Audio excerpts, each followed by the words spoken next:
All right, let's look at some examples of inverting points. Okay, so in this question, we're asked to invert points A, B, C, D, and E about circle O. What this means is that circle O is the center of our circle of inversion, and that we want to just invert these points using the rule that we have up here, this rule for inversion. And let's just start off, let's get right into it. Let's try and invert point A. And how to do this? Well, we only know one thing about inversion, which is this rule. So let's try and use this. So we're going to know that OA times OA prime equals K squared. That's just copying down this rule just with A instead of P, because right here we care about point A. And K, this refers to the radius of the circle of inversion. And here we're given that K is equal to 12. And so therefore K is 12, so 12 squared, that's 144. So I'll put that in there. And we're also given that OA is 6. So that means 6 times OA prime equals 144. Okay, so we can divide by 6 on both sides to find that OA prime equals 24. Okay, so now we know the length of the line segment OA prime. And also, we also know another rule of inversion is that OA and A prime are all going to lie on the same line. You can draw one line through all three of them. So that means that maybe A prime is going to be somewhere around, say here, just near the bottom of the screen. This is A prime. And that just, I put it there just because that's a distance of about 24 away from point O. It doesn't have to be exact. I'm not really concerned about getting a little ruler out and measuring out the exact lengths. It doesn't really matter. What matters is that we understand the concept of inversion and how we can invert single points. Let's try that again with point B. Okay, so we use the rule again. We know that OB times OB prime equals K squared. Again, I'm just substituting it in P with B instead, because here we care about point B. Okay, so we're given that OB is 36.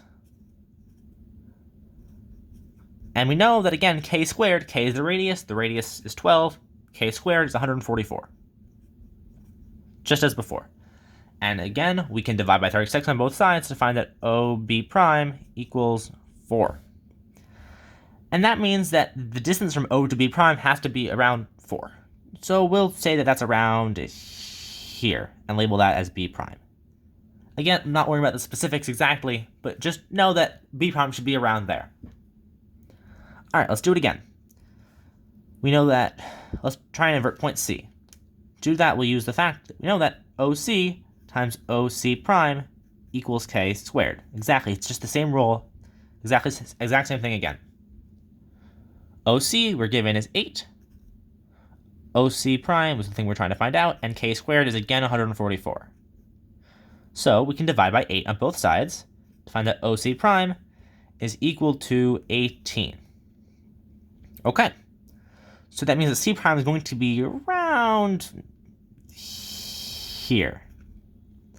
Again, C prime has to be on the same line as O and C, and it should be a distance of about 18 from O.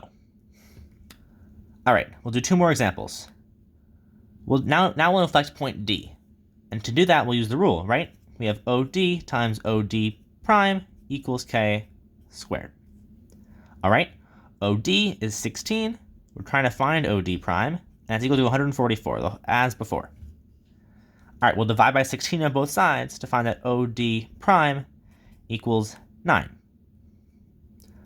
Okay, so that means that OD prime is going to be around here. Awesome. And the last example, we're going to inflect point E. So that OE times OE prime equals K squared. OE we're given is 12 times OE prime equals 144. You would divide by 12 on both sides to find that OE prime equals 12. So that's interesting. We know that now we know that E prime has to be a distance of 12 away from O. But that's just the circle itself. So we'll actually find that E prime will land exactly back on E. E and E prime are the exact same point. And that's pretty interesting. So what have we learned here? First, we've learned how to invert singular points, but also hopefully we noticed a certain kind of pattern. We noticed that points inside the circle invert to points outside of the circle, and points outside the circle invert to points inside the circle. And if a point is on the circle itself, on the actual edge, we notice that it inverts to itself. That's pretty good for now.